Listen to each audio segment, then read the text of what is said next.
हो, बाहर की गंदगी तो साफ कर लेते हैं, लेकिन शरीर के भीतर की गंदगी कैसे साफ होगी? क्या आपने कभी इसके बारे में सोचा है? इस वीडियो में हम शरीर के अंदर जमी गंदगी कैसे बाहर निकाले, इनके तरीकों के बारे में जानेंगे। क्योंकि जब शरीर अंदर से साफ होगा तो वजन अपने आप कम होगा, आपका ब्लड भी साफ हो जाएगा, जिसके वजह से आपके फेस के पिंपल्स, दाग धब्बे भी खत्म हो जाएंगे, त्वचा भी साफ हो जाएगी और शरीर में जमी गंदगी बाहर निकलने से आप पहले से बहुत ज्यादा एनर्जेटिक फील करोगे, अच्छी नींद आएगी और सभी बीमारियां धीरे धीरे खत्म होने लगेगी।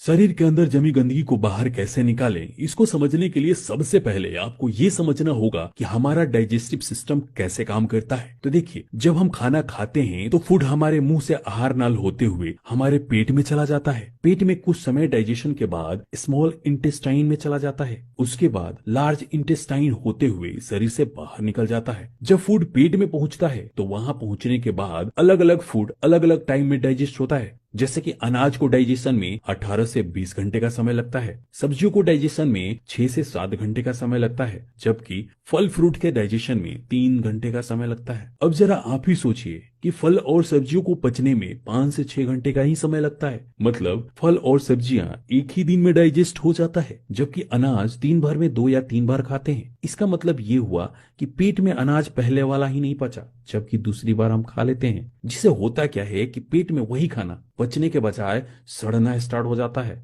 अब जहां भी सड़न होगी वहां वायरस बैक्टीरिया तो पनपेंगे ही। सड़न की वजह से पेट में गैस भी बनना स्टार्ट हो जाता है। दोस्तों, कई बार ऐसा भी होता है कि खाना खाने के अलावा हम दिन भर फास्ट फूड खाते रहते हैं, जैसे कि चाउमीन, बर्गर, मोमोज, पिज्जा। अब ये जो भी फास्ट फूड है वो हमारे पेट की दीवारों पे जाके चिपक जाते हैं, क्योंकि इसमें फाइबर नहीं होता। ये पेट में पड़े पड़े सड़ रहे होते हैं, जिससे वायरस और बैक्टीरिया पनपते हैं। इसलिए हमारे बॉडी को डिटॉक्सिफिकेशन की जरूरत पड़ती है। हमारे शरीर में सबसे पहले गंदगी 3 जगहों पर जमती है।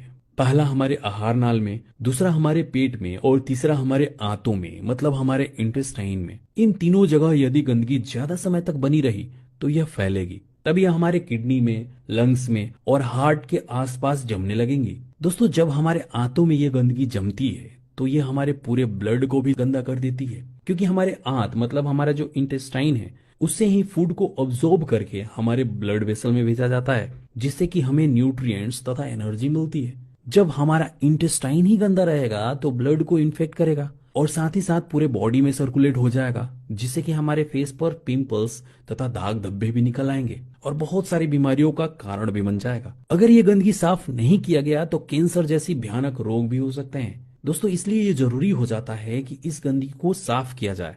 दोस्तों, शरीर के अंदर की गंदगी की सफाई करने के लिए